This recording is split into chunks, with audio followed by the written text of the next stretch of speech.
Amém? Quem achou, diga eu amo a Bíblia. Quem não achou, diga eu também. Se você não achou, lê junto comigo no telão. A palavra do Senhor nos diz assim: mas recebereis poder, diga poder, do Espírito Santo que há de vir sobre vós, e ser-me-eis minhas, o quê? Testemunhas, tanto em Jerusalém como em toda a Judeia e Samaria e até os confins da terra. E você toma seu assento dizendo glória a Deus. Aleluia. Eu quero ser bem breve aqui, mas quando o Jonathan do Cedro, cadê você? Jonathan tá aí, levanta a mão.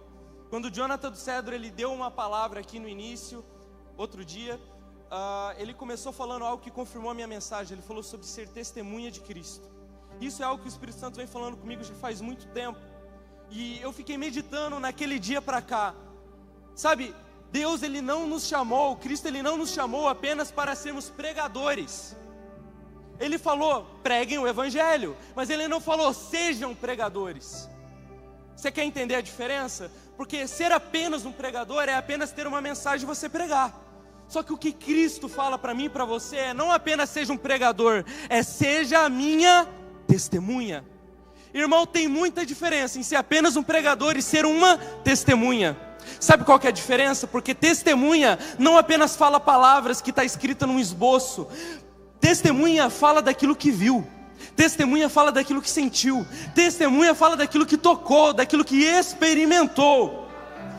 Só que daí eu fiquei pensando, Senhor, mas como que a gente pode ser testemunha de Cristo se a gente não estava lá? Você já se perguntou isso?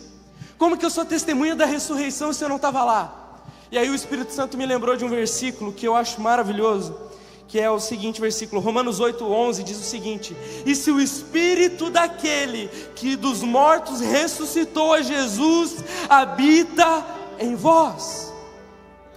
Você entendeu isso?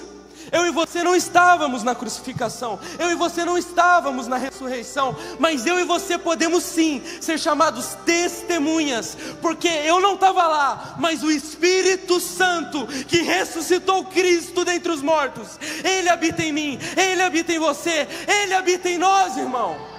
Oh, aleluia! Meu irmão, se Ele habita em nós, nós podemos ser chamados testemunhas. E deixa eu te falar uma coisa, não tem como fazer a obra de Deus sem o Espírito Santo. Não é difícil, é impossível. Não dá para fazer. Tem um escritor, o Francis Chan, que ele escreveu um livro chamado Deus Esquecido, e ele fala sobre o Espírito Santo. E ele fala uma introdução um pouco agressiva, ele diz assim: eu penso, se eu fosse o diabo e eu quisesse acabar com a igreja, eu faria com que ela se esquecesse do Espírito Santo. O problema é, muitos de nós já esquecemos, e muitas das vezes ele nem está em nossos cultos e a gente não percebe. Sabe por que a gente não percebe? Porque muitas das vezes a gente se acostumou com aquele emocionalismo, a gente se acostumou com o pregador que fala abobrinha no púlpito, que a gente nem confere na palavra, e só porque ele fala em línguas aqui em cima, a gente acha espiritual, o Espírito Santo está aqui, e às vezes está falando um monte de heresia, a gente perdeu a sensibilidade. Mas deixa eu te falar uma coisa, é impossível fazer a obra de Deus sem o Espírito Santo. Não é difícil, é impossível, sabe por quê? Porque se eu hoje estivesse, não pregando aqui, mas num cemitério, eu estivesse pregando, não, podia ser a melhor mensagem do mundo, podia ser o Billy Graham pregando, mas eu terminasse a mensagem e eu falasse, quem aqui quer aceitar Jesus? Que morto que levantava? É um cemitério, né? Só que a gente não entende que é a mesma coisa. Porque a Bíblia fala em Efésios capítulo de número 2, que Ele, quem? O Espírito Santo, Ele nos vivificou enquanto estávamos mortos em nossos delitos e pecados. Meu irmão, não importa, seja quem for que está pregando, é o Espírito Santo que convence o coração humano, é o Espírito Santo que cura, é o Espírito Santo que ressuscita eu e você, é o Espírito Santo, irmão. Aleluia. Então, meu irmão, não tente fazer a obra de Deus sem o Espírito Santo. Nós precisamos ser testemunhas, e para sermos testemunhas, nós precisamos do Espírito Santo. Jesus disse, ei, não vão já pregando o Evangelho, calma aí, vocês precisam de uma coisinha a mais para impactar o mundo. Esperem em Jerusalém, até que do céu sejais revestidos de poder. Quando o Espírito Santo vir sobre vós, quando nós formos revestidos do poder do Espírito Santo. Então não basta apenas palavras. Paulo dizia, a minha pregação ela não consiste de palavras de persuasão humana, mas de poder, porque o Evangelho é poder, o poder de Deus para salvar todo aquele que nele crê. E meu irmão, deixa eu te falar uma coisa, o método de Deus não mudou. O método de Jesus foi deixar uma igreja cheia do Espírito Santo, e naquela época essa igreja cheia do Espírito Santo impactou o mundo. E o método de Deus não mudou.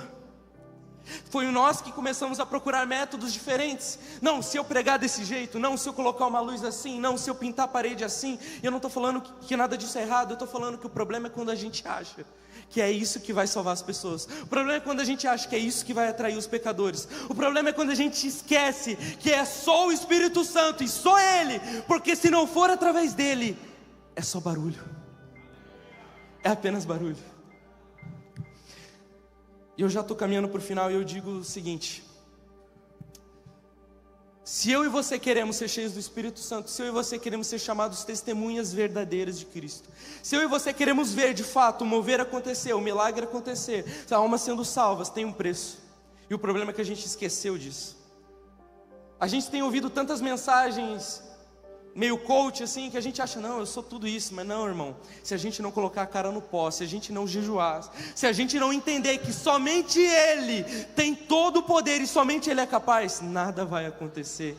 É preciso um preço, e não é à toa que a palavra testemunha, ela vem do grego que significa martírios, ou seja, mártires, ou seja, aquele que decide, que está disposto a dar a sua vida por causa de uma verdade que viu.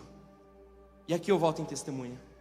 Se você teve um verdadeiro encontro com Cristo, você está disposto a gastar sua vida por Ele? Porque é quando eu e você estamos dispostos a gastar a nossa vida por Ele, que então Ele nos usa.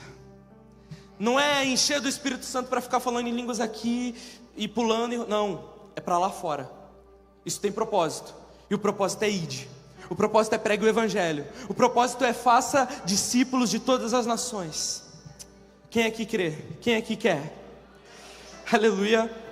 Eu encerro com Efésios 3, capítulo 3, versículo 10, que diz o seguinte: a intenção dessa graça era que agora, mediante a igreja, a multiforme sabedoria de Deus se tornasse conhecida dos poderes e autoridades nas regiões celestiais, de acordo com o seu eterno plano que Ele realizou em Cristo Jesus, nosso Senhor. Meu irmão, entenda uma coisa: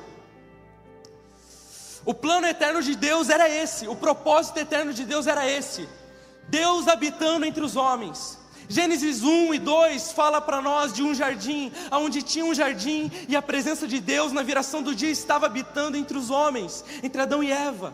Era tudo perfeito, era tudo lindo. Mas aí chega o capítulo mais trágico da Bíblia, o capítulo 3 de Gênesis, onde o homem escolhe o pecado, e quando ele escolhe o pecado vem a morte, e quando vem a morte vem tudo que a gente vê hoje no mundo: morte, destruição, doença, tudo de ruim, é culpa do pecado. E quando o homem escolhe o pecado, o Espírito de Deus não pode mais estar com os homens, por causa do pecado. Então Deus precisa criar outros jeitos, outras formas para que Deus, o Espírito dele pudesse habitar. Então a gente vê várias formas: a tenda, a gente vê o tabernáculo, a gente vê o templo, onde era preciso um ambiente santo para que ele pudesse descer. E a gente vê o tempo todo isso acontecendo, aí o templo é destruído, daí reconstrói o templo, e daí, irmão, agora, e cadê? Não tem templo, não tem arca da aliança, e agora? Só que a Bíblia diz para mim e para você que de repente chega um homem chamado Emanuel, que significa o que, Simon? Deus conosco. Quem que é, Simon? É o próprio Deus. Deus em carne, Deus homem, Deus andando, Cristo andando. Era Deus falando, irmão. Era Ele para cá, era Ele para lá, curando, expulsando o demônio, transformando vidas. Era Deus conosco. Mas um dia Ele diz: eu preciso ir, porque se eu não for, Ele não vem. O que é melhor do que Deus conosco? O que é melhor, meu irmão? É que antes começou com um jardim, depois começou tabernáculo, tenda, templo, depois uma pessoa, Cristo Jesus, Deus conosco. Mas então Ele falou: não é apenas estar com vocês, eu quero estar em vocês. Porque quando o Espírito Santo desce, não é mais, eu não preciso estar num lugar geográfico, Ele está em mim, Ele está em você. E Ele vai invadindo a escola, Ele vai invadindo a universidade, Ele vai invadindo o teu trabalho, Ele vai invadindo a tua casa. Aonde eu e você estamos, meu irmão, céus e terra se unem. Por quê? Porque o Espírito Santo habita em nós. Porque nós somos verdadeiras testemunhas. Você quer ser uma testemunha? Aleluia. Então tem um preço. Ser testemunha é ser mártir. É perder a sua vida para então encontrá-la. É entregar tudo nas mãos dele. É renunciar tudo. Até muitas das vezes aquilo que não é pecado. Porque o que ele quer de nós é muito mais importante. Que possamos falar como Paulo: eu não tenho a minha vida como preciosa, a fim de que eu viva para Cristo e cumpra o meu propósito. Eu não tenho a minha vida por preciosa. Eu creio numa geração de mártires. Eu creio numa geração de testemunhas. Eu creio numa geração cheia do Espírito Santo. E Ele quer derramar nessa noite. Então fique atento. Fique atento, porque é conforme a sua fome e a sua sede que Ele vai derramar. Agradeço a oportunidade em nome de Jesus.